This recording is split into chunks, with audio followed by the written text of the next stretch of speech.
கர்த்தருடைய பரிசுத்த நாமத்துக்கு ஸ்தோத்திரம் உண்டாவதாக. இந்த நாளிலேயும் கூட உங்கள் மத்தியிலே தேவனுடைய வார்த்தையை பகிர்ந்து கொள்ள கர்த்தர் கொடுத்த கிருபைக்காக அவருக்கு நன்றி செலுத்துகிறேன். மாம்சத்தின் உயிர் இரத்தத்தில் இருக்கிறது என்ற தலைப்பிலே நாம் இன்றைய தினத்திலே தியானிக்கப் போகிறோம். ஆதியாகமத்திலே கர்த்தர் சொல்லுகிறார் நோவாவோடு கூட, மாம்சத்தை அதன் உயிராகிய இரத்தத்தோடே புசிக்க வேண்டாம்.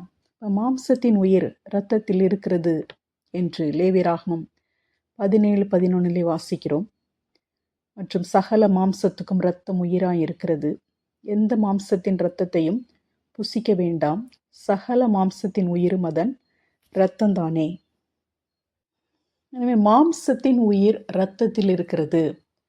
கர்த்தர் நமக்கு பரிசுத்த திருவிருந்தை ஆசரிக்கும்படியாக கொடுத்திருக்கிறார். இதிலே அவருடைய மாம்சத்தை புசித்து அவருடைய இரத்தத்தை பானம் பண்ண வேண்டும் என்று நமக்கு சொல்லியிருக்கிறார். அப்ப மாம்சத்தையும் இரத்தத்தையும் நாம் ஒன்றாக புசிக்கும் போது உயிருள்ள ஒரு மாம்சத்தை நாம் புசிக்கிறோம். மாம்சமும் இரத்தமும் ஒன்று சேரும் போது அது உயிருள்ள ஒரு மாம்சமாக இருக்கிறது. நம்முடைய சரீரத்திலே நாம் பார்க்கும்போது இந்த மாம்சத்துக்கு இரத்தம் பாயும் போது அது செயல்படக்கூடியதாக உயிருள்ளதாக இருக்கிறது. இரத்தம் பாயாத மாம்சம் அது உயிரற்றதாக ஒரு சடலமாக இருக்கிறது. அது ஒரு செத்த சரீரமாக இருக்கிறது. ஒரு மாம்சத்திற்கு இரத்தம் பாயும் போதுதான் அதற்கு உயிர் இருக்கிறது. எனவே ஆண்டவராகிய இயேசு கிறிஸ்து ஜீவ அப்பமாக இருக்கிறபடினாலே அவர் இரத்தத்தோடு கூட புசிக்கும்படியாக, ஒரு உயிருள்ள மாம்சத்தை புசிக்கும்படியாக அவர் நமக்கு இப்படிப்பட்ட ஒரு ஆசரிப்பை அவர் கட்டளையிட்டிருக்கிறார். எனவே இதன் மூலமாக இன்றைய தினத்திலே நாம் என்ன கற்றுக்கொள்ளப் போகிறோம்? ஆண்டவராகிய இயேசு கிறிஸ்து அவர் வார்த்தையாக இருக்கிறார். யோவான் 1ஆம் அதிகாரத்திலே வாசிக்கிறோம், ஆதியிலே வார்த்தை இருந்தது, அந்த வார்த்தை தேவனிடத்தில் இருந்தது, அந்த வார்த்தை தேவனாய் இருந்தது.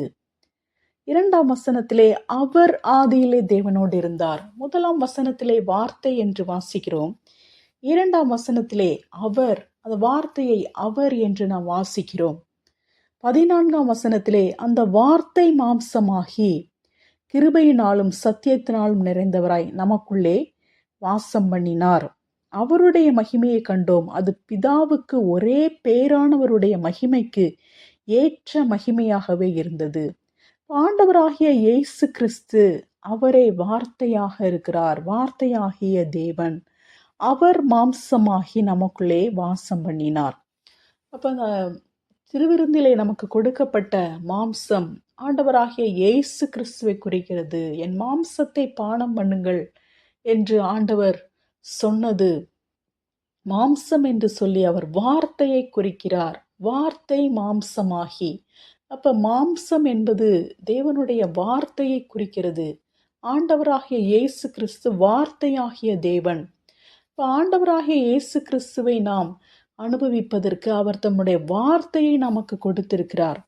எனவே இந்த வார்த்தை என்பது மாம்சம், அப்பம் என்று குறிப்பிடப்படுகிறது.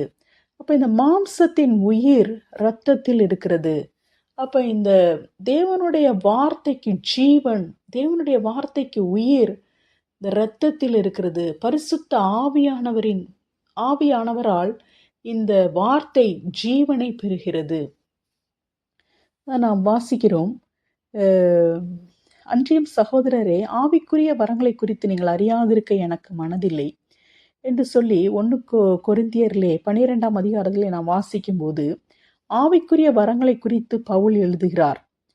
தேவனுடைய ஆவியினாலே பேசுகிற எவனும் இயேசுவை சபிக்கப்பட்டவன் என்று சொல்ல மாட்டான் என்றும், பரிசுத்த ஆவியினாலே அன்றி இயேசுவை கர்த்தர் என்று ஒருவனும் சொல்லக்கூடாதென்றும் உங்களுக்கு தெரிவிக்கிறேன்.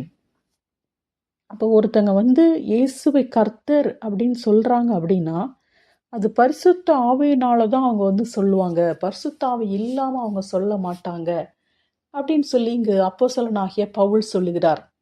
இது ஒரு சாதாரணமாக ஒரு வசனத்தை வாசிப்பதை ஒரு ஸ்டேட்மெண்ட்டாக ஒரு சொல்லுவதை அவர் சொல்லவில்லை. அநேக பொது பேச்சாளர்களை நாம் பார்க்கிறோம். நம்முடைய தேவனை பற்றிய நம்பிக்கை இல்லாதவர்கள் கூட, வேறு மதத்திலே நம்பிக்கை இருப்பவர்கள் கூட நம்முடைய வசனங்களை, வேதாகம சம்பவங்களை அவர்கள் மேற்கோளாக காட்டுவதை நாம் பார்க்கிறோம்.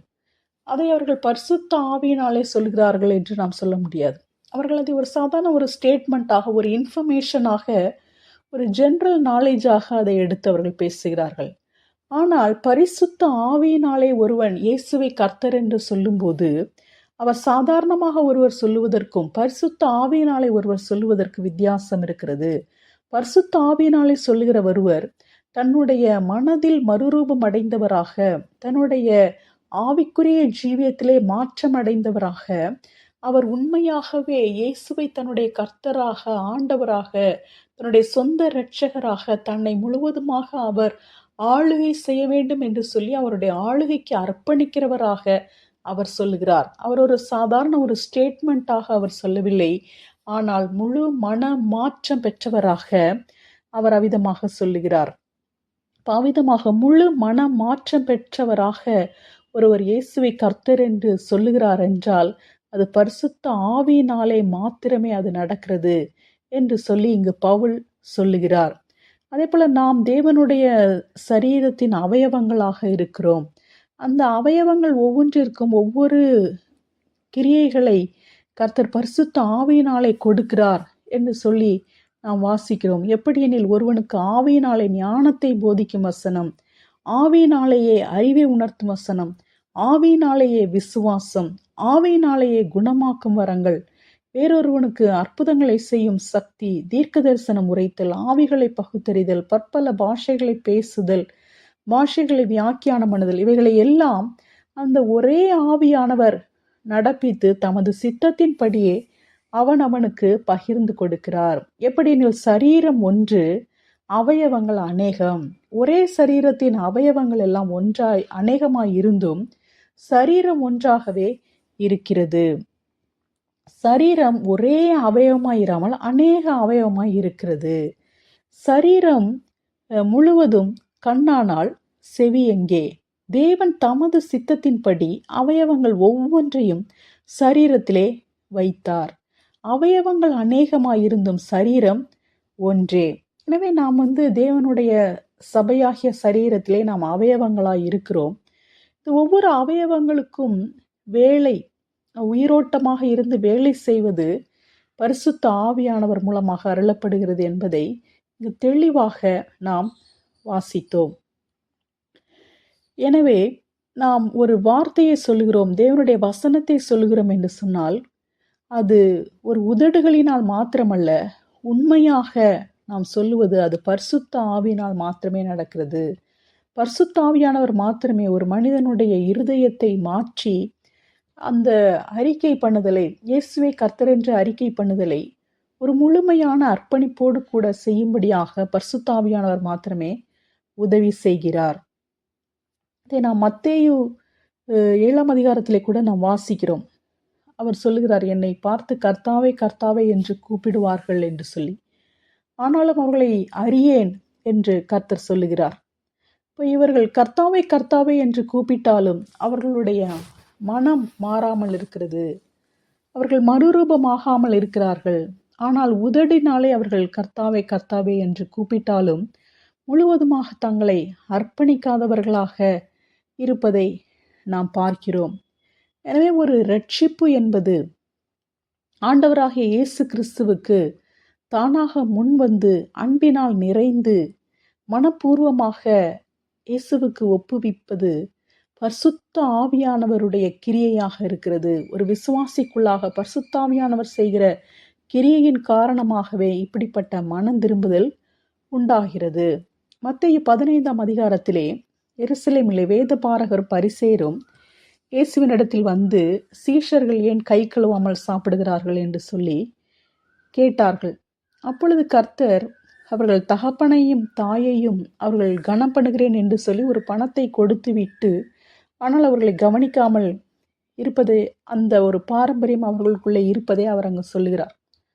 பணத்தை கொடுத்து விட்டால் போதும், அவர்களை கவனிக்க வேண்டாம் என்று சொல்லி. அப்போ கர்த்தர் சொல்கிறார், மாயக்காரரே, உங்களை குறித்து இந்த ஜனங்கள் தங்கள் வாயினால் என்னிடத்தில் சேர்ந்து தங்கள் உதடுகளினால் என்னை கனம் பண்ணுகிறார்கள், அவர்கள் இருதயமோ எனக்கு தூரமாய் விலகி இருக்கிறது. மனுஷருடைய கற்பனைகளை உபதேசங்களாக போதித்து வீணாய் எனக்கு ஆராதனை செய்கிறார்கள் என்று ஏசாயா தீர்க்கதரிசி நன்றாய் சொல்லியிருக்கிறான் என்றார். இப்போ உதடுகளினால் கனம் பண்ணுகிறார்கள், இருதயம் தூரமாய் விலகி இருக்கிறது. இப்போ உதடும் இருதயம் ஒன்று சேர்ந்து அவர்கள் என்ன அறிக்கை செய்கிறார்களோ அதன்படியாகவே அவர்கள் இருதயம் இருக்கும்படியாக வாழ வேண்டும் என்று சொன்னால் அது பரிசுத்த ஆவியானவர் நம்முடைய இருதயங்களில் நடப்பிக்கிற கிரியையாக இருக்கிறது. இது மார்க் 7ஆம் அதிகாரத்திலேயும் இதை நாம் வாசிக்க முடியும். எசேக்கியேல் 33ஆம் அதிகாரத்திலே எசேக்கியேல் தீர்க்கதரிசியினிடத்திலே கர்த்தர் சொல்லுகிறார், மனுபுத்திரனே, உன் ஜனத்தின் புத்திரர் உன்னை குறித்து பேசி கர்த்தரிடத்திலிருந்து புறப்பட்ட வார்த்தை என்னவென்று கேட்போம் வாருங்கள் என்று ஒருவரோடொருவரும் சகோதரனோடும் சொல்லி உனக்கு முன்பாக என் ஜனங்கள் போல் உட்கார்ந்து உன் வார்த்தைகளை கேட்கிறார்கள். ஆனாலும் அவர்கள் அவைகளின்படி செய்கிறதில்லை. அவர்கள் தங்கள் வாயினாலே இன்பமாய் பேசுகிறார்கள். அவர்கள் இருதயமோ பொருளாசையை பின்பற்றி போகிறது. இதோ நீ இனிய குரலும் கீதவாத்தியம் வாசிப்பதில் சாமர்த்தியமும் உடையவன், பாடும் இன்பமான பாட்டுக்கு சமானமாய் இருக்கிறாய். அவர்கள் உன் வார்த்தைகளை கேட்கிறார்கள், ஆனாலும் அவைகளின்படி செய்யாமல் போகிறார்கள். எசேக்கியேல் தீர்க்கதரிசி சொல்லுகிற தீர்க்க தரிசனங்கள் எப்படி இருக்கிறதா? இன்பமான பாட்டு போல இனிய குரலும் வாத்தியம் வாசிப்பதில் சாமர்த்தியம் உள்ளவன் பாடுகிற இன்பமான பாட்டுக்கு சமானமாக இவர் தீர்க்க தரிசனங்களை அவர் சொல்லி கொண்டிருக்கிறார். கர்த்தருடைய வார்த்தையை அவர் சொல்லி கொண்டிருக்கிறார். ஆனால் இந்த ஜனங்கள் என்ன செய்கிறார்களாம்? உனக்கு முன்பாக என் ஜனங்கள் போல் உட்கார்ந்து உன் வார்த்தைகளை கேட்கிறார்கள், ஆனாலும் அவர்கள் அவைகளின்படி செய்கிறதில்லை. அவர்கள் தங்கள் வாயினாலே இன்பமாய் பேசுகிறார்கள், ஆனால் இருதயமோ பொருளாசையை பின்பற்றி போகிறது. அவர்களின் வார்த்தைகளை கேட்கிறார்கள், ஆனாலும் அவைகளின்படி செய்யாமல் போகிறார்கள் என்று சொல்லி அங்கே இஸ்ரவேல் ஜனங்களை குறித்து கர்த்தர் சொல்லுகிறார். தேவனுடைய ஜனங்களைப் போல உட்கார்ந்து தீர்க்கதரிசியின் வார்த்தைகளை, கர்த்தருடைய வார்த்தைகளை கேட்கிறார்கள். தங்களுடைய வாயினாலே மிகவும் இன்பமாக பேசுகிறார்கள், ஆனால் இருதயமோ பொருளாசை பின்பற்றி இருக்கிறது. அவர்கள் தேவனுடைய வார்த்தையை கேட்ட வார்த்தையின்படியாக, அவர்கள் அறிக்கை செய்த வார்த்தையின்படியாக செய்யாமல் வார்த்தைக்கு தூரமாக இருப்பதை நாம் இங்கு பார்க்கிறோம். அங்கு அவர்கள் வார்த்தையை சொல்லுகிறார்கள், அவர்கள் இன்பமாக பேசுகிறார்கள், ஆனால் அந்த வார்த்தையிலே உயிர் இல்லை. மாம்சத்தின் உயிர் இரத்தத்தில் இருக்கிறது. தேவனுடைய வார்த்தை மாம்சமாக இருக்கிறது. அந்த தேவனுடைய வார்த்தை நமக்குள்ளே உயிரோட்டமாக, நித்திய ஜீவாசனமாக, ஜீவ அப்பமாக அது நமக்கு பிரயோஜனப்பட வேண்டும் என்று சொன்னால் அதில் இரத்தத்தின் அனுபவம் இருக்க வேண்டும். பரிசுத்த ஆவியானவரின் அசைவாடுதல் இருக்க வேண்டும். நாம் நீதிமொழிகளிலே கூட இதை நாம் வாசிக்கிறோம். நேச அனலை காண்பிக்கிற உதடுகளோடு கூடிய தீய நெஞ்சம் வெள்ளிப்பூச்சு பூசிய ஓட்டை போல் இருக்கும். மண் ஓடுதான், ஆனால் மேலே வெள்ளிப்பூச்சி, சில்வர் கோட்டிங் அடித்தோன்னே வெள்ளி பாத்திரம் போல அப்படின்னு நினைப்போம். ஆனால் அது ஒரு மண் ஓட்டினால் செய்யப்பட்டது. இவ்விதமாக உதடுகளிலே நேச அனலை காண்பித்து உள்ளே தீய நெஞ்சமாக இருக்கிறவர்கள் அப்படிப்பட்டவர்களாக இருக்கிறார்கள் என்று சொல்லி அதை தொடர்ந்து அதில் நாம் வாசிக்கிறோம். பகைஞன் தன் உள்ளத்தில் கபடத்தை மறைத்து தன் உதடுகளினால் சூது பேசுகிறான். அவன் இதம் பேசினால் அவனை நம்பாதே, அவன் இருதயத்தில் 7 அருவருப்புகள் உண்டு. பகையை வஞ்சகமாய் மறைத்து வைக்கிறவன் எவனோ அவனுடைய பொல்லாங்கு மகா சபையிலே வெளிப்படுத்தப்படும். கள்ள நாவு தன்னால் கிளேசப்பட்டவர்களை பகைக்கும். இச்சகம் பேசும் வாய் அழிவை உண்டு பண்ணும் என்று சொல்லி வார்த்தைக்கும் தங்களுடைய கிரியைக்கும் சம்பந்தமில்லாத ஜனங்களை குறித்து நீதிமொழிகளிலே நாம் வாசிக்கிறோம். இப்போ மாம்சத்தின் உயிர் இரத்தத்தில் இருக்கிறது. இப்போ தேவனுடைய வார்த்தை நமக்கு உயிரோட்டமாக, ஒரு ஜீவ அப்பமாக, ஒவ்வொரு மனுஷனும் அப்பத்தினாலே மாத்திரமல்ல என்னுடைய வாயிலிருந்து வருகிற வார்த்தையினாலே பிழைப்பான் என்று சொல்லி தேவன் சொன்னார். அவ்விதமாக அவருடைய வார்த்தையினாலே நாம் பிழைக்கிறவர்களாக இருக்க வேண்டும் என்று சொன்னால், அந்த வார்த்தையினாலே நாம் ஜீவனை பெற்றுக்கொள்கிறவர்களாக இருக்க வேண்டும் என்று சொன்னால், கர்த்தருடைய வார்த்தையை மாத்திரம் நாம் வாயினாலே மாத்திரம், உதடுகளினால் மாத்திரம் நாம் அறிக்கை செய்வோம் என்று சொன்னால் அதனால் எந்த பிரயோஜனமும் இருக்காது. அதற்கான வசனங்களைத்தான் நாம் பார்த்து கொண்டிருந்தோம். ஆண்டவராகிய இயேசு கிறிஸ்து அவர் வார்த்தைகளை சொன்னபோது அவர் எப்படி சொல்லுகிறார்?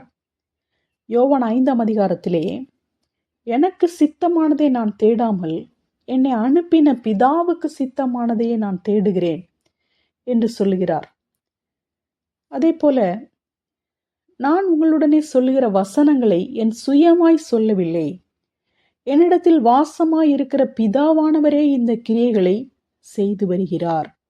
இப்போ நான் உங்களுக்கு வசனங்களை, இயேசு சொல்லுகிற வசனங்களை அவர் சுயமா சொல்லலையா, பிதாவானவர் தான் இந்த கிரியைகளை செய்கிறார் என்று சொல்லுகிறார். அப்ப நான் பிதாவிலும் பிதா என்னிலும் இருக்கிறதை நம்புங்கள், அப்படி இல்லாவிட்டாலும் என் கிரியைகளின் நிமித்தமாவது என்னை நம்புங்கள். என்னில் அன்பாயிராதவன் என் வசனங்களை கை கொள்ள மாட்டான். நீங்கள் கேட்கிற வசனம் என்னுடையதா இராமல் என்னை அனுப்பின பிதாவினுடையதா இருக்கிறது. ஆண்டவராகிய இயேசு கிறிஸ்து அவர் வார்த்தையை சொல்லுகிறார், அவர் வார்த்தையாகிய தேவனாய் இருக்கிறார் என்று சொன்னால், அவர் சுயமாய் பேசவில்லை, அவர் தன் இஷ்டப்படி எதையோ அவர் பேசவில்லை, அவர் பிதாவின் வசனத்தை அவர் பேசுகிறார். நீங்கள் கேட்கிற வசனம் என்னுடையதா இராமல் என்னை அனுப்பின பிதாவினுடையதா இருக்கிறது என்று சொல்லுகிறார். யோவான் 12ஆம் அதிகாரத்தில் சொல்லுகிறார், நான் சுயமாய் பேசவில்லை, நான் பேச வேண்டியது இன்னதென்றும் உபதேசிக்க வேண்டியது இன்னதென்றும் என்னை அனுப்பின பிதாவே எனக்கு கட்டளையிட்டார், அவருடைய கட்டளை நித்திய ஜீவனாய் இருக்கிறதென்று அறிவேன். ஆகையால் நான் பேசுகிறவைகளை பிதா எனக்கு சொன்னபடியே பேசுகிறேன் என்றார். யோவான் 7ஆம் அதிகாரத்திலே, என் உபதேசம் என்னுடையதாய் இராமல் என்னை அனுப்பினவருடையதாய் இருக்கிறது, அவருடைய சித்தத்தின்படி செய்ய மனதுள்ளவன் எவனோ அவன் இந்த உபதேசம் தேவனால் உண்டாயிருக்கிறதோ நான் சுயமாய் பேசுகிறேனோ என்று அறிந்து கொள்ளுவான் என்று சொல்லுகிறார். இவ்விதமாக கர்த்தர் அவர் வார்த்தையாகிய தேவனாக இருக்கிறார். ஆண்டவராகிய இயேசு கிறிஸ்து வார்த்தையாகிய தேவனாக இருக்கிறார், அவரே வார்த்தையாகிய தேவனாக இருக்கிறார். ஆனால் அவர் நான் சுயமாய் எதுவும் பேசுகிறதில்லை, நான் பிதாவினுடைய வசனத்தையே நான் உங்களுக்கு சொல்லுகிறேன் என்று அவர் சொல்லுகிறார். அதே போல இன்னுமாக அவர் சொல்லுகிறார், என்னை அனுப்பினவர் என்னுடனே கூட இருக்கிறார், பிதாவுக்கு பிரியமானவர்களை நான் எப்பொழுதும் செய்கிறபடியால் அவர் என்னை தனியே இருக்க விடவில்லை. என் வசனத்தை நீங்கள் ஏன் அறியாமல் இருக்கிறீர்கள் என்று கேட்கிறார். தேவன் உங்கள் பிதாவாய் இருந்தால் என்னிடத்தில் நீங்கள் அன்பாய் இருப்பீர்கள் என்று சொல்லி அந்த ஜனங்களிடத்திலே அவர் சொல்லுகிறார். நீங்கள் பிதாவினுடைய பிள்ளைகளாக இருப்பீர்கள் என்று சொன்னால் நீங்கள் என்னிடத்திலும் அன்பாய் இருப்பீர்கள், என்னுடைய வசனத்தை நீங்கள் அறிந்து கொள்வீர்கள், என்னுடைய உபதேசத்தை நீங்கள் கேட்பீர்கள் என்று சொல்லி, நீங்கள் ஆண்டவராகிய தேவனை உங்கள் பிதாவாக ஏற்றுக்கொள்ளவில்லை, நீங்கள் பிசாசை ஏற்றுக்கொண்டிருக்கிறீர்கள் என்று சொல்லி அங்கு அவர் சொல்லுகிறார். நீங்கள் உங்கள் பிதாவாகிய பிசாசானவனால் உண்டானவர்கள், உங்கள் பிதாவினுடைய இச்சைகளின் படி செய்ய மனதாய் இருக்கிறீர்கள். இங்கு அவர்கள் பிசாசை அவர்கள் பிதாவாக ஏற்றுக்கொண்டு பிசாசின் இச்சைகளின்படி செய்ய மனதாய் இருக்கிறார்கள் என்று சொல்லுகிறார். பிசாசானவன் அவன் ஆதி முதற்கொண்டு மனுஷ கொலைபாதகனாய் இருக்கிறான். சத்தியம் அவனிடத்தில் இல்லாதபடியால் அவன் சத்தியத்திலே நிலை நிற்கவில்லை. அவன் பொய் எனும் பொய்க்கு பிதாவுமாய் இருக்கிறபடியால் அவன் பொய் பேசும்போது தன் சொந்தத்தில் எடுத்து பேசுகிறான். ஆண்டவராகிய இயேசு கிறிஸ்து அவர், நான் பேசுகிற வசனங்கள் நான் சுயமாய் பேசவில்லை, நான் பிதாவினுடைய வசனங்களை நான் பேசுகிறேன், என்னை அனுப்பினவர் தந்த உபதேசத்தை நான் பேசுகிறேன் என்று சொல்லுகிறார். ஆனால் இந்த பிசாசானவன் என்ன செய்கிறான்? அவன் பொய் பேசும்போது தன் சொந்தத்தில் எடுத்து பேசுகிறான். அவன் பொய் எனும் பொய்க்கு பிதாவுமாய் இருக்கிறான். அவனிடத்திலே சத்தியம் இல்லை. இவ்விதமாகத்தான் அவன் ஏதேன் தோட்டத்திலே அவன் சொந்தமாக ஏவாளிடத்திலே சொல்லி அவர்களை வஞ்சித்தான். அவனாக சொல்லி, நீங்கள் இந்த பழத்தை புசித்தால் நீங்கள் சாகவே சாக மாட்டீர்கள் என்று சொல்லி அவன் சொந்தமாக அவன் பொய் சொல்லி அவர்களை வஞ்சித்தான். ஆனால் ஆண்டவராகிய இயேசு கிறிஸ்து அவர் சொந்தமாக எதையும் சொல்லவில்லை. அவருடைய உபதேசங்கள் அனைத்தும் பிதாவின் உபதேசத்தையே அவர் சொல்லுகிறார். அவர் அதிலே மிகவும் உறுதியாக இருக்கிறார். தேவனால் உண்டானவன் தேவனுடைய வசனங்களுக்கு செவி கொடுக்கிறான். நீங்கள் தேவனால் உண்டாயிராதபடியால் செவி கொடாமல் இருக்கிறீர்கள் என்றார். அப்பொழுது யூதர்கள் அவருக்கு பிரதியுத்தரமாக, உன்னை சமாரியன் என்றும் பிசாசு பிடித்தவன் என்று நாங்கள் சொல்லுகிறது சரிதானே என்றார்கள். அப்ப இவ்விதமாக ஆண்டவர் சத்தியத்தை சொல்லும்போது ஜனங்கள் இயேசுவையே பிசாசு பிடித்தவன் என்று சொல்லுகிறார்கள். அப்ப ஆண்டவராகிய இயேசு கிறிஸ்து வார்த்தையாகிய தேவன், அவர் பிதாவின் உபதேசத்தை அவர் சொல்லுகிறார். பரிசுத்த ஆவியானவர் எதை சொல்லுகிறார்? யோவான் 16ஆம் அதிகாரம் 13ஆம் வசனம், சத்திய ஆவியாகிய அவர் வரும்போது சகல சத்தியத்திற்குள்ளும் உங்களை நடத்துவார். அவர் தம்முடைய சுயமாய் பேசாமல் தாம் கேள்விப்பட்டவைகள் யாவையும் சொல்லி வரப்போகிற காரியங்களை உங்களுக்கு அறிவிப்பார். அப்ப ஆவியானவர் சுயமாய் பேசாமல் தாம் கேள்விப்பட்டவைகள் யாவையும் சொல்லி உங்களுக்கு அறிவிப்பார். அவர் என்னுடையதில் எடுத்து உங்களுக்கு அறிவிப்பதினால் என்னை மகிமைப்படுத்துவார். பிதாவினுடையவைகள் யாவும் என்னுடையவைகள், அதனாலே அவர் என்னுடையதில் எடுத்து உங்களுக்கு அறிவிப்பார் என்றேன் என்று சொல்லி ஆவியானவர் அவரும் சுயமாய் பேசாமல் அவர் இயேசு கிறிஸ்துவினிடத்தில் கேள்விப்பட்டவைகளை, அந்த வசனங்களையே அவர் திரும்பவுமாக அவர் நமக்கு அறிவிப்பார் என்று இயேசு கிறிஸ்து சொல்லுகிறார். யோவான் 14:24, என்னில் அன்பாயிராதவன் என் வசனங்களை கை கொள்ள மாட்டான். நீங்கள் கேட்கிற வசனம் என்னுடையதாய் இராமல் என்னை அனுப்பின பிதாவினுடையதாய் இருக்கிறது. என் நாமத்தினாலே பிதா அனுப்ப போகிற பரிசுத்தாவியாகிய தேற்றவாளனே எல்லாவற்றையும் உங்களுக்கு போதித்து நான் உங்களுக்கு சொன்ன எல்லாவற்றையும் உங்களுக்கு நிறைவேற்றுவார். பரிசுத்த ஆவியானவர் என்ன செய்வார் என்று சொன்னால், தேவன் சொன்னவற்றை, ஆண்டவராக இயேசு கிறிஸ்து சொன்னவற்றை நமக்கு போதித்து அதையே அவர் நமக்கு நினைப்பூட்டுகிறவராக இருக்கிறார். நீங்கள் அவராலே பெற்ற அபிஷேகம் உங்களில் நிலைத்திருக்கிறது. ஒருவரும் உங்களுக்கு போதிக்க வேண்டுவதில்லை.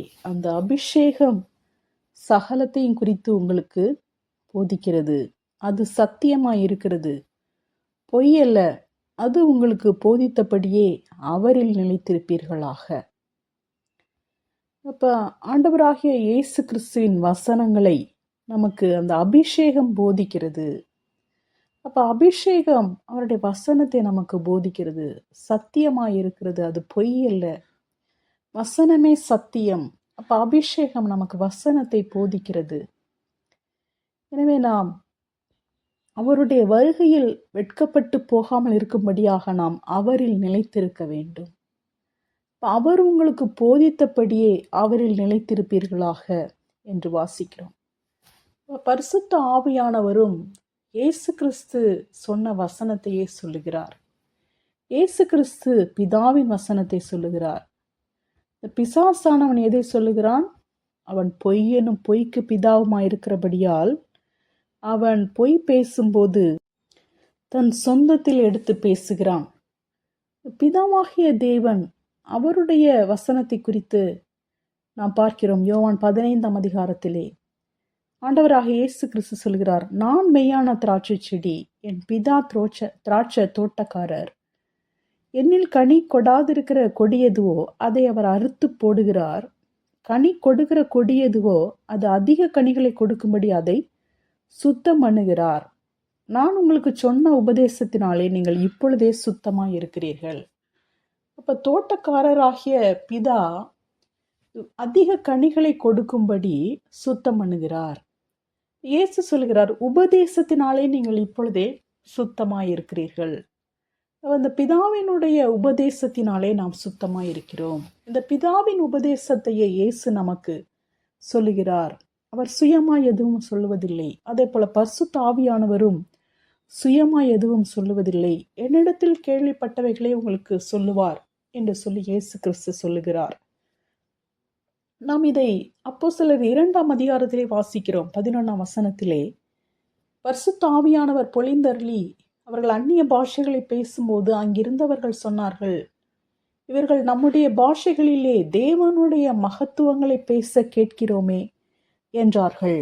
அப்ப அந்நிய பாஷை என்பது நாம் கேட்கும்போது நமக்கு புரியாமல் இருக்கிற ஒரு வார்த்தையாக இருக்கிறது. அந்த ஒரு வார்த்தை மாத்திரமே என்று நாம் நினைக்க வேண்டாம். அந்நிய பாஷை என்பது ஏதோ ஒன்று அல்ல, ஏதோ ஒன்று புரியாத ஒரு புதிர் அல்ல, ஏதோ ஒரு வார்த்தையை திரும்ப திரும்ப சொல்லுவதல்ல, விளங்காத பேச்சு, அப்படிப்பட்ட ஒரு பரியாச உதடுகளினாலே சொல்லுகிற அந்த வார்த்தை மாத்திரம் அல்ல. அது அந்நிய பாஷை என்பது பரிசுத்த ஆவியானவர் அவர் அந்நிய பாஷையின் மூலமாக அவர் எதை சொல்லுகிறார்? தேவனுடைய மகத்துவங்களை அவர் சொல்லுகிறார். இப்ப தேவனுடைய மகத்துவங்கள், அவர் பிதாவினுடைய வசனங்களை இயேசு கிறிஸ்து சொல்லுகிறார். இயேசு கிறிஸ்துவனிடத்தில் கேள்விப்பட்டதை பரிசுத்த ஆவியானவர் சொல்லுகிறார்.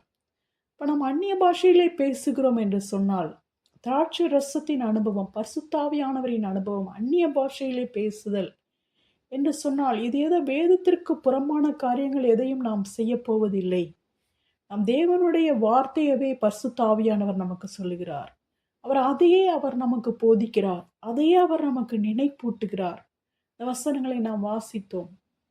இந்த பேதுரு சொல்லுகிறார், நித்திய ஜீவ வசனங்கள். எனவே ஆண்டவராகிய இயேசு கிறிஸ்துவனுடைய வார்த்தைகள், வசனங்கள், அது நித்தியமாக ஜீவனுள்ள வசனங்களாக இருக்கிறது. ஜீவ வசனங்கள், லிவிங் வேர்ட். அப்ப அந்த வசனம் எப்பொழுது ஜீவனுள்ளதாக இருக்கிறது? பரிசுத்த ஆவியானவர் கிரியை செய்யும் போது. ஆண்டவராகிய இயேசு கிறிஸ்து ஒரு வார்த்தையை சொல்லும் போது அதிலே ஆவியானவர் இருக்கிறார். அவர் திரியேகத்தில் ஒருவராக இயேசு கிறிஸ்து இருக்கிறபடினாலே அவர் ஒரு வார்த்தையை சொல்லும் போது அவர் தேவனுடைய ஆவியினாலே அவர் சொல்லுகிறார். எனவே அவர் பரிசுத்த ஆவியானவரை தவிர்த்து இயேசு தனியாக ஒரு வார்த்தையை அவர் சொல்லுவதில்லை. இயேசு ஒரு வார்த்தையை சொல்லுகிறார் என்று சொன்னால், பிதா, குமாரன், பரிசுத்த ஆவியானவர் 3 பேரும் சேர்ந்து அவர்கள் ஒன்றாகவே அந்த வார்த்தையை சொல்லுகிறார்கள். இப்ப நாமும் இந்த வார்த்தையினாலே பிழைக்க வேண்டும் என்று சொன்னால், இந்த வார்த்தை நமக்கு நித்திய ஜீவ வசனமாக இருக்க வேண்டும் என்று சொன்னால், அது ஜீவ அப்பமாக இருக்க வேண்டும் என்று சொன்னால், மாம்சத்தின் உயிர் இரத்தத்தில் இருக்கிறது. வெறும் வசனத்தை மாத்திரம் ஒரு அறிவாக, ஒரு ஜீக்கையாக நாம் படித்து வைத்து கொண்டு அந்த அறிவு மாத்திரம் நமக்கு போதும் என்று நாம் இருப்போம் என்று சொன்னால், அதன் மூலமாக நாம் பிழைக்க முடியாது, அதன் மூலமாக நாம் ஜீவனை பெற்றுக்கொள்ள முடியாது. பரிசுத்த ஆவியானவரின் கிரியை அதிலே தேவைப்படுகிறது. இயேசு கிறிஸ்துவின் இரத்தம் தேவைப்படுகிறது, இயேசு கிறிஸ்துவின் மாம்சம், இயேசு கிறிஸ்துவின் வார்த்தை அது ஜீவனாக இருக்க வேண்டும் என்று சொன்னால் அதிலே இரத்தம் பாய வேண்டும். இரத்தம் பாய்ந்து கொண்டிருக்கிற மாம்சம் தான் ஜீவனுள்ள மாம்சமாக இருக்கிறது. இந்த வார்த்தை ஜீவனாக இருக்க வேண்டும் என்று சொன்னால் அதில் இயேசுவின் இரத்தம், பரிசுத்த ஆவியானவரின் கிரியை அதிலே இருக்க வேண்டும். பேதுருவின் வாழ்க்கையிலே மத்தேயு 16ஆம் அதிகாரத்திலே நாம் இதை பார்க்கிறோம். அவர் இயேசு, நீங்கள் என்னை யார் என்று சொல்கிறீர்கள் என்று கேட்கும்போது, நீ ஜீவனுள்ள தேவனுடைய குமாரன் ஆகிய கிறிஸ்து என்றார். இயேசு அவனை நோக்கி, யோனாவின் குமாரனாகிய சீமோனை, நீ பாக்கியவான், மாம்சமும் இரத்தமும் இதை உனக்கு வெளிப்படுத்தவில்லை, பரலோகத்தில் இருக்கிற என் பிதா இதை உனக்கு வெளிப்படுத்தினார். அப்ப இந்த வெளிப்பாடு பிதாவினிடத்திலிருந்து வந்திருக்கிறது என்று ஆண்டவராகிய இயேசு கிறிஸ்து அங்கு உறுதிப்படுத்துகிறார். இப்ப இந்த வெளிப்பாட்டின் மேல் நான் என் சபையை கட்டுவேன். இந்த இயேசுவை குறித்த இந்த அறிவு, அவரை குறித்த இந்த புத்தி, இந்த அறிவு, இந்த தெளிவு, இந்த வெளிப்பாடு பிதாவானவர் நமக்கு தருகிறார். அந்த வெளிப்பாட்டின் மேல் கர்த்தர் சபையை கட்டுவேன் என்று சொல்கிறார். அப்ப அந்த வெளிப்பாடு நமக்கு இருக்கும்போது, இயேசுவை குறித்து அறிந்து கொள்ளுகிற அந்த அறிவு நமக்கு இருக்கும்போது, அந்த அறிவிலே அந்த சபை கட்டப்படுகிறது. அதை பாதாளத்தின் வாசல்கள் மேற்கொள்வதில்லை. இவ்விதமாக அவர் வெளிப்பாடை பெற்றார் பேதுரு. அவர் பரிசுத்த ஆவியானவருக்கு அவர் தன்னை ஒப்பு கொடுத்திருந்தார். இப்ப பிதா அவருக்கு வெளிப்படுத்தி இருக்கிறார் என்று சொன்னால், இப்ப பிதா நேரடியாக பிதாவே வெளிப்படுத்தி இருக்க மாட்டார். பரிசுத்த ஆவியானவர் மூலமாகத்தான் அவர் இப்பொழுது நம்மிடத்திலே இடைப்படுகிறார். இப்ப பரிசுத்த ஆவியானவர் தான் நமக்கு போதிக்கிறார். பரிசுத்த ஆவியானவர் தான் நமக்கு வசனங்களை நினைப்பூட்டுகிறார், சகல சத்தியத்திற்குள்ளும் நம்மை நடத்துகிறார். பரிசுத்த ஆவியானவருக்கு இவர் ஒப்பு கொடுத்திருக்கும் போது பிதாவானவர் அந்த வெளிப்பாடை கொடுத்தார். ஆனால் ஆண்டவராக இயேசு கிறிஸ்து தொடர்ந்து பேசும்போது பேதுரு அவரை தனியே அழைத்து கொண்டு போய், ஆண்டவரே, இது உமக்கு நேரிடக்கூடாதே, இது உமக்கு சம்பவிப்பதில்லை என்று அவரை கடிந்து கொள்ளத் தொடங்கினான். இயேசு தாம் பாடுபட்டு கொலையுண்டு 3ஆம் நாளில் எழுந்திருக்க வேண்டும் என்பதை குறித்து சொல்லும்போது, அந்த நேரத்திலே பேதுரு பரிசுத்தாவியானவருடைய ஆளுகையிலிருந்து வெளியே வந்து பிசாசின் ஆளுகைக்கு தன்னை கொடுத்து விட்டான். பிசாசு தன்னுடைய வாயை உபயோகப்படுத்துவதற்காக அவர் கொடுத்து விட்டார். கொடுத்து அவர் இயேசுவையே அவர் கடிந்து கொள்ள துவங்கினார். அப்பொழுது இயேசு அதை கண்டுபிடித்து விட்டார். பேதுரு இப்பொழுது பிசாசுக்கு தனது வாயை ஆளுகைக்காக கொடுத்து விட்டார் என்பதை. அப்ப இயேசு, எனக்கு பின்னாக போ சாத்தானே, நீ எனக்கு இடரலாய் இருக்கிறாய், தேவனுக்கு ஏற்றவைகளை சிந்தியாமல் மனுஷருக்கு ஏற்றவைகளை சிந்திக்கிறாய் என்றார். அப்போ அந்த வார்த்தைகள் தேவனுடைய வார்த்தைகளாக இருக்கும்போது நாம் தேவனுக்கு ஏற்றவைகளை சிந்திப்போம். ஆனால் இந்த பிசாசு தன்னுடைய சொந்தத்திலிருந்து அவன் எடுத்து பேசுகிறான். அவன் பொய்யை பேசுகிறான்.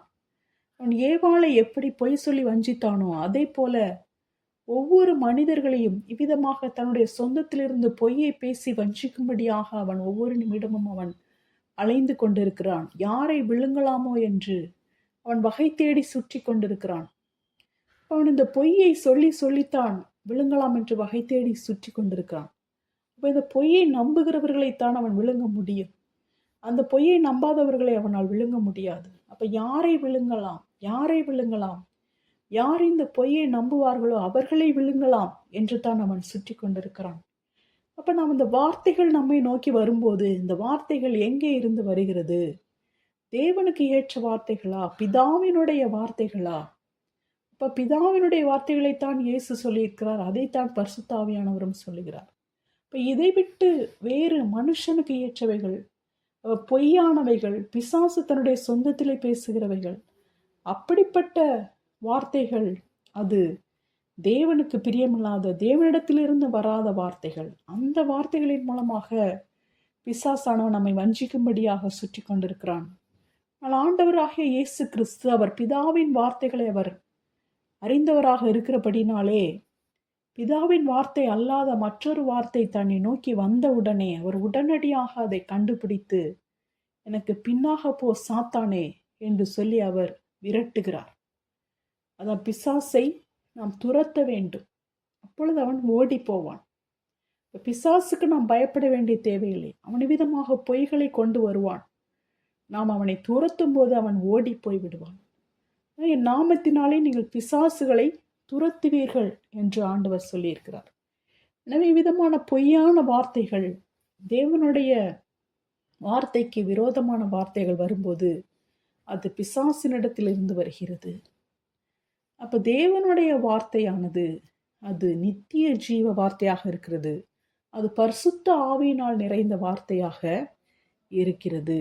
மாம்சத்தின் உயிர் இரத்தத்தில் இருக்கிறது. அந்த வார்த்தை ஜீவ வார்த்தை என்று சொன்னால், அந்த வார்த்தையிலே ஜீவன் இருக்கிறதா என்று நாம் கண்டுபிடிக்க வேண்டும் என்று சொன்னால், அந்த வார்த்தையிலே பரிசுத்த ஆவியானவரின் ஆளுகை இருக்க வேண்டும். அந்த வார்த்தையிலே பரிசுத்த ஆவியானவரின் ஆளுகை இருக்கும் போதுதான் அது நமக்கு வாழ்வளிக்கும் ஜீவ வார்த்தையாக இருக்கிறது. ஆண்டவராகிய இயேசு கிறிஸ்துவனுடைய வசனம் எப்படிப்பட்டதா இருக்கிறது? ஏசாயா 55ஆம் அதிகாரம் 10-11 வாசிக்கிறோம். மாரியும் உறைந்த மழையும் வானத்திலிருந்து இறங்கி அவ்விடத்துக்கு திரும்பாமல் பூமியை நனைத்து அதில் முளை கிளம்பி விளையும்படி செய்து விதைக்கிறவனுக்கு விதையையும் புசிக்கிறவனுக்கு ஆகாரத்தையும் கொடுக்கிறது எப்படியோ அப்படியே என் வாயிலிருந்து புறப்படும் வசனமும் இருக்கும். அது வெறுமையாய் என்னிடத்திற்கு திரும்பாமல் அது நான் விரும்புகிறதை செய்து நான் அதை அனுப்பின காரியமாகும்படி வாய்க்கும். இந்த வசனத்தை குறித்து ஆண்டவர் என்ன சொல்லுகிறார்?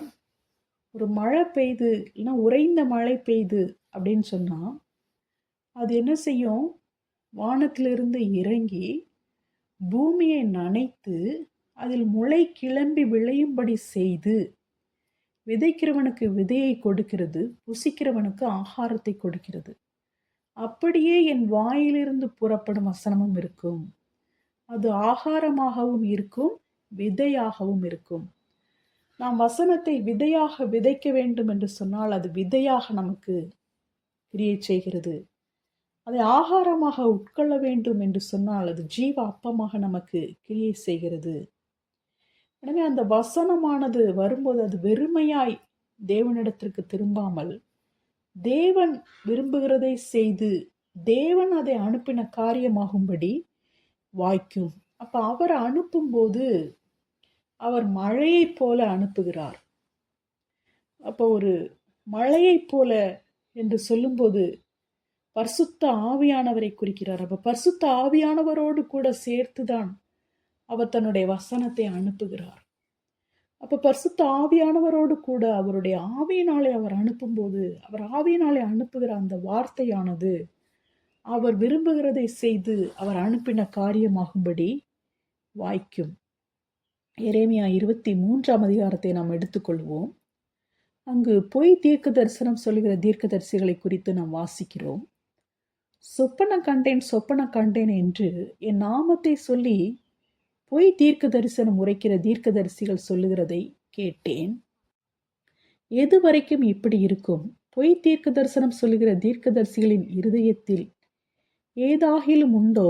இவர்கள் தங்கள் இருதயத்தின் வஞ்சகத்தை தீர்க்க தரிசனமாக சொல்லுகிறார்கள். என் ஜனத்தின் பிதாக்கள் பாகாலி நிமித்தம் என் நாமத்தை மறந்தது போல இவர்கள் தங்கள் அயலாருக்கு விவரிக்கிற தங்கள் சொப்பனங்களினாலே என் நாமத்தை அவர்கள் மறக்கும்படி செய்ய பார்க்கிறார்கள். சொப்பனங்கண்ட தீர்க்கதரிசி சொப்பனத்தை விவரிப்பானாக. என் வார்த்தை உள்ளவனோ என் வார்த்தையை உண்மையாய் சொல்வானாக. கோதுமைக்கு முன் பதர் எம்மாத்திரம் என்று கர்த்தர் சொல்லுகிறார். என் வார்த்தை அக்கினியைப் போலும் கண்மலையை நொறுக்கும் சம்மட்டியைப் போலும் இருக்கிறதல்லவோ என்று கர்த்தர் சொல்லுகிறார். தேவனுடைய வார்த்தை எப்படிப்பட்டதாக இருக்கிறது? அக்கினியைப் போல இருக்கிறது, கண்மலையை நொறுக்கும் சம்மட்டியைப் போல இருக்கிறது. என் வார்த்தை உள்ளவன் என் வார்த்தையை உண்மையாய் சொல்ல வேண்டும் என்று சொல்லுகிறார். உண்மையான வார்த்தையை கோதுமைக்கு ஒப்பிடுகிறார். அப்ப பொய் தீர்க்க தரிசனம் சொல்லுகிறதை பதர் என்று சொல்லுகிறார். அப்ப இந்த கோதுமையானது உண்மையான கோதுமையானது அது சொல்லப்படும் போது அது விளையக்கூடியதாக இருக்கிறது. ஆனால் இந்த பதர் அவர்கள் சொல்லுகிற பொய் தீர்க்க தரிசனம் அது அழிந்து போகும். தேவனுடைய வார்த்தை அக்கினியை போல இருக்கிறது. அது ஹார்டாக இருக்கிற காரியங்களை அது எரிக்கக்கூடியதாக இருக்கிறது. அசுத்தங்களை எரிக்கக்கூடியதாக இருக்கிறது. கண்மலையை நொறுக்கும் சம்மட்டியை போல இருக்கிறது. கடினமாக இருக்கிற காரியங்களை நொறுக்குகிறதாக இருக்கிறது. இப்ப நம்முடைய வாழ்க்கையில கண்மலையை போல இருக்கிற தடைகளை அது நொறுக்குகிற சம்மட்டியாக இருக்கிறது. நம்முடைய வாழ்க்கையிலே வருகிற அருவருப்புக்கான காரியங்களை அக்கினியை போல அது எரிக்கிறதாக இருக்கிறது. எனவே அவருடைய வார்த்தை கிரியை செய்கிறதாக இருக்கிறது. அக்கினியாக சம்மட்டியாக கிரியை செய்கிறது, கோதுமையாக விளைகிறதாக இருக்கிறது. எனவே இந்த பொய் தீர்க்க தரிசனம் சொல்லுகிறவர்களுக்கு கர்த்தர் சொல்லுகிறார், இதோ ஒவ்வொருவராய் தன் தன் அயலாரிடத்தில் என் வார்த்தையை திருட்டுத்தனமாய் எடுக்கிற தீர்க்கதரிசிகளுக்கு நான் விரோதி என்று கர்த்தர் சொல்லுகிறார். இதோ தங்கள் நாவின் சொல்லையே வழங்கி அவர் அதை உரைத்தார் என்று சொல்லுகிற தீர்க்கதரிசிகளுக்கு நான் விரோதி என்று கர்த்தர் சொல்லுகிறார். இதோ பொய் சொப்பனங்களை தீர்க்க தரிசனமாக சொல்லி அவைகளை விவரித்து என் ஜனத்தை தங்கள் பொய்களினாலும் தங்கள் வீம்புகளினாலும் மோசம் போக்குகிறவர்களுக்கு நான் விரோதி என்று கர்த்தர் சொல்லுகிறார். நான் அவர்களை அனுப்பினதும் இல்லை, அவர்களுக்கு கற்பித்ததும் இல்லை. அவர்கள் இந்த ஜனத்துக்கு ஒரு பிரயோஜனமாய் இருப்பதும் இல்லை என்று கர்த்தர் சொல்லுகிறார். அப்ப இந்த பொய் தீர்க்கதரிசி அவன் எப்படி இருக்கிறான்? அவன் பொய்களை சொல்லுகிறான். யோவான்லை நாம் வாசித்தோம், பிசாசானவன் அவன் பொய்களை பேசுகிறவன், அவன் பொய்க்கு பிதாவாய் இருக்கிறான், அவனிடத்திலே சத்தியம் இல்லை, அவன் தன் சொந்தத்தில் எடுத்து பொய்யை பேசுகிறான் என்று. ஆனால் இந்த பொய் தீர்க்கதரிசிகள் அவர்கள் தங்களுடைய சொந்த வார்த்தையை எடுத்து கர்த்தர் சொன்னார் என்று அவர்கள் சொல்லுகிறார்கள். கர்த்தர் சொல்லுகிறார், நான் அவர்களை அனுப்பினதும் இல்லை, அவர்கள் கற்பித்ததும் இல்லை, அவர்களால் இந்த ஜனத்துக்கு எந்த பிரயோஜனமும் இல்லை என்று சொல்லுகிறார். எனவே இங்கு பொய் தீர்க்கதரிசியை குறித்து நாம் வாசித்தோம். அவர்களை குறித்த ஆண்டவர் சொல்லுகிறார், நான் உங்களை மறக்கவே மறப்பேன் என்று சொல்லி.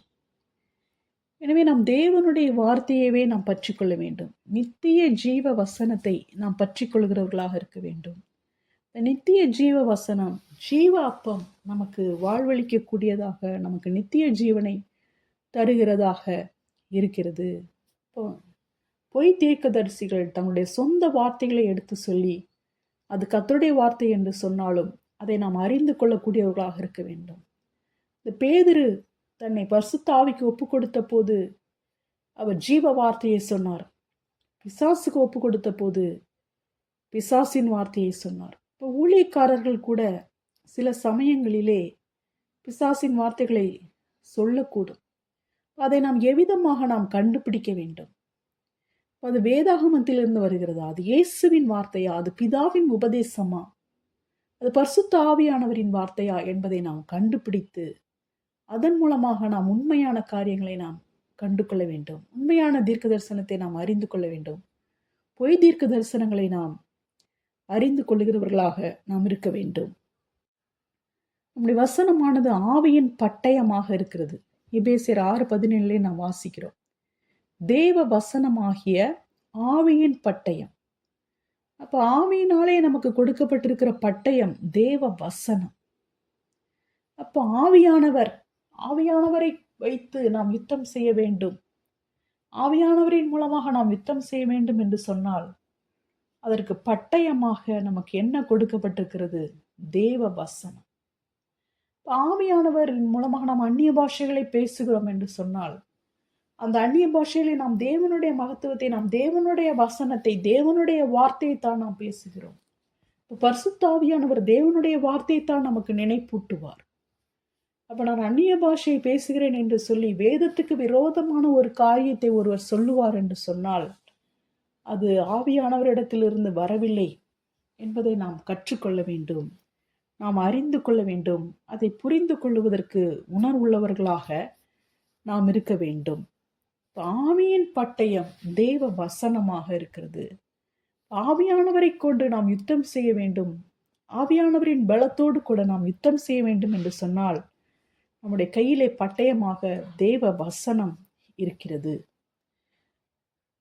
ஆவியானவர் தனியாக, தேவனுடைய வார்த்தை இல்லாமல் அவர் ஒரு தனியாக சுயமாக இண்டிபெண்டாக அவர் ஏதோ தேவையில்லாம வேற ஏதோ அவர் பைபிள்ல இல்லாததெல்லாம் சொல்லிட்டு இருப்பாரு அப்படின்னு நம்ம நினைக்க வேண்டாம். அந்நிய பாஷை என்பது பைபிள்ல இல்லாத வேற எதையோ நம்ம சொல்லிட்டு இருக்கோம். அந்நிய பாஷை பேசும்போதெல்லாம் வேற எதையோ சொல்லிட்டு இருக்கோம்னு நினைக்க வேண்டாம். ஆவியானவர் அவர் தேவ வசனத்தை தான் நமக்கு போதிக்கிறார். தேவ வசனத்தை தான் நமக்கு நினைப்பூட்டுகிறார். எனவே அந்த நாம் அறிந்து கொண்ட வார்த்தையிலே அவர் உயிரை தருகிறார். மாம்சமாகி அந்த வார்த்தையிலே அவர் இரத்தமாக செயல்படுகிறார். மாம்சமாக நாம் அறிந்து கொண்டிருக்கிற அந்த தேவனுடைய வார்த்தையிலே அவர் இரத்தமாக செயல்பட்டு நாம் அறிந்து கொண்டிருக்கிற வார்த்தைக்கு அவர் உயிரை தருகிறார். அப்ப பொய் சொல்ல வேண்டாம் என்று சொல்லி ஒரு வார்த்தையை நாம் அறிந்திருக்கிறோம். ஆனால் ஆவியானவர் அதிலே ஒரு இரத்தமாக செயல்பட்டு அதற்கு உயிரை தந்து நாம் பொய் சொல்லாமல் இருக்கும்படியாக நம்மை பாதுகாக்கிறார்.